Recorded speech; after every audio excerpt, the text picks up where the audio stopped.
This is a pretty important post from July of 2014. I lost a lot of people this year. That being said, I meet great new people all the time. We have cops putting homeless people in prison to create the need for new prisons, private prisons with profits in mind. Now you are a commodity. You get less per hour per goods than your parents did. You were likely a single parent and scared to death of losing everything yourself. Taxpayers pay the bill, rich people profit, homeless folks get housed. It's okay, right? 3 new prisons alone here in Colorado this year, all expecting max capacity. Boulder County is full, many awaiting this final solution to the homeless problem. We live in a militarized nation. We are not civilized. We are brutal as a society, with those at the bottom crushed and blamed. I hope for the day boys with guns and excuses become men with plowshares and land of their own to till. But no, even the farms are corporatized. The police department is the same. My opinion doesn't count though, because I won't kill people who think differently than me to have it.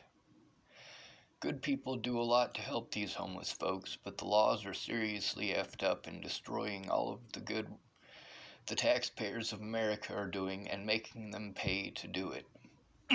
The police need to be made to wear video and audio equipment on them and on. This needs to stop happening. Making a false need in order to create a taxpayer-funded corporate fortification to profit from people who have nothing is evil. So is ignoring it no matter what excuses you make for it. It's wrong. The police refuse to take a report from a homeless person. The few instances where they do, all the witnesses are rounded up and locked up. It is not your problem, though. The bill gets bigger. You pay more. Homeless people pay even more than you do. Corporations earn money, buy more laws and earmarks. They slander each other a little to show you Miley Cyrus twerking, and it's magically okay that human beings who should be home with family are getting blown to pieces for a freedom that no longer exists.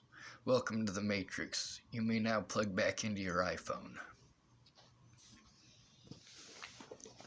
I spoke out about this for years, seeing it happen to hundreds of other people before myself, before Sammy Leon Lawrence IV, before Zed Atkinson, before Michelle Rodriguez. Before those people, I was speaking out. Here's one from March 20th of 2015. If you walk down Pearl Street on any given day, you might see 10 guys with signs, but you'll see about 100 guys with backpacks. Some are scum, some are just folks, some are absolute angels. There's usually 2 or 3 sign flyers who are drunk, but it's Pearl. Half of the folks on Pearl by that time of night are drunk. After 10 p.m. there's a larger homeless population that's sober than there is sober other folks. It's because most of the folks that live in houses that are down there at night are at the bar. Half of the folks on, after 10 p.m. there's where was I at? There I am. Many have jobs, but you don't think about that because that drunk and angry guy was yelling at you last week, so you were afraid. People don't do the really mean stuff when they are angry. They do the really mean stuff when they are scared. I walked from Pearl Street to Circle K once when I realized the young woman in front of me had called the cops to report a homeless person following her. That homeless person was going to get some of them $1 biscuits they discontinued about a year ago at the Circle K. I had my backpack on, though. Had I worn my cowboy hat and no shirt, it would have been a different scenario.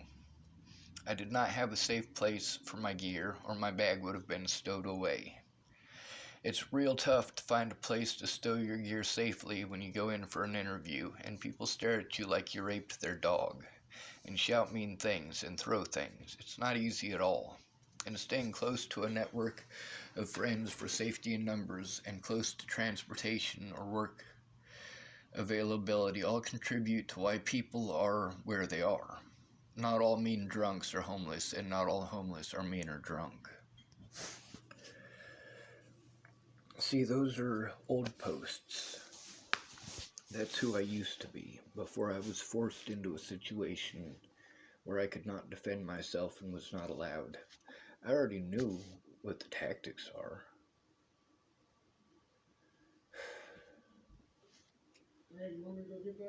That's the major issue, is that I've been saying this for years because it's been happening for years. I already knew what to expect. And that's what sucks so bad, is that no matter what, it still happens. No matter what, Natalie is still dead. Here's one from December of 2015.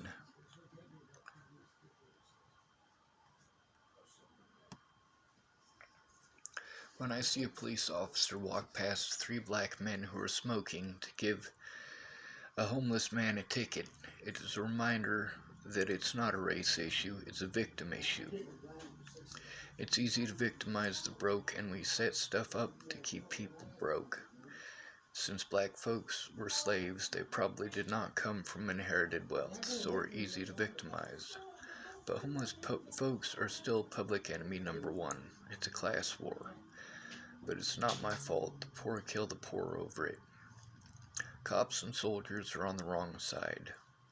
We the people means we the people, not we the government bitches and bullies. If cops were treated like homeless folks, they would kill a lot of people. I'm 100% for arming felons too, because most of the felons I know are felons because they were broke or defended themselves. I am also against Christians owning guns because I've had enough of zealots making excuses to hurt others. If you believe in God, that's fine. You want to make me hear your rant about your imaginary friend at gunpoint? Kiss my ass.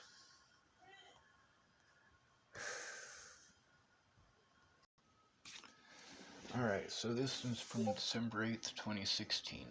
I'll be there at 3, in quotations. And 3 days later, not one of those folks has even bothered to say hi. Not one of them even bothered to tell me they weren't coming. See what I mean about pretty? If you look like Brad Pitt, she'll probably show up. If you don't look like Brad Pitt, she's not likely to remember you had plans. Same with men. Sure, you said you would show up, but got sidetracked by boobs. Didn't call me to let me know you changed plans. All 5 of the folks who didn't show up had something to say about how I could trust them just last week. Why don't I trust? Because I know better. I gave you all the chance. I kept my word. I showed up. I waited. So all the bullshit is in your corner. I don't trust bullshit. That was 2016. Ever since I left Virginia, it's been one frustration after another. But like I said, after I hurt my back, I stopped being a person to most of these people. I had nothing left to give them, so it just didn't matter. Their pretty words had to fix everything, and I had to be fine with that.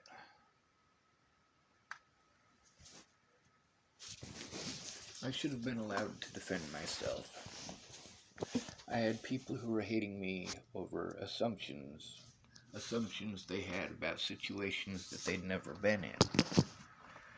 Sure, one small portion, but there's a lot of stuff that you don't want to deal with or don't want to imagine. Most of you who have never been homeless made very bad decisions. Lana and Amanda had never been homeless.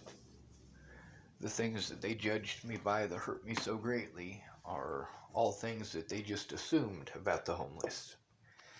Same thing with my dad, never been homeless.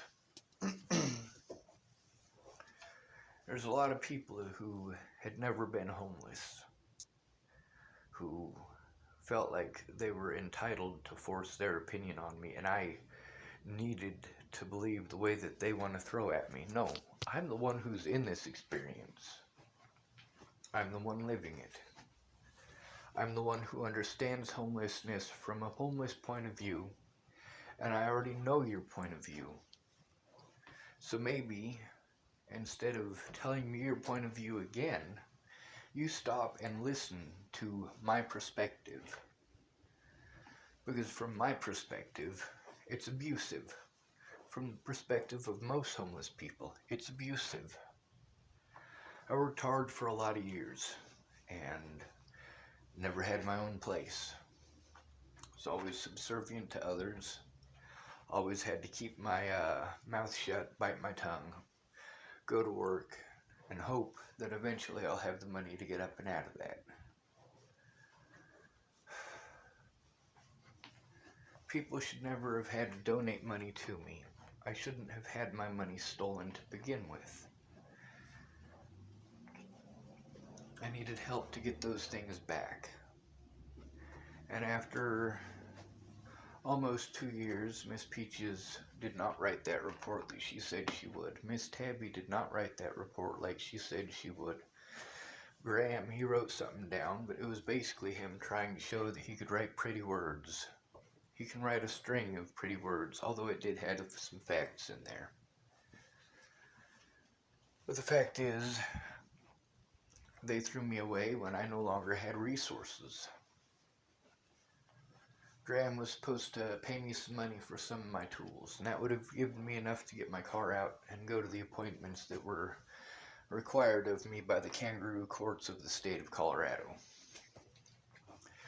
But why would he want to do that when he didn't pay that? Well, that forced me into a situation where I had to flee the state of Colorado for my own safety. Imagine how screwed up that is.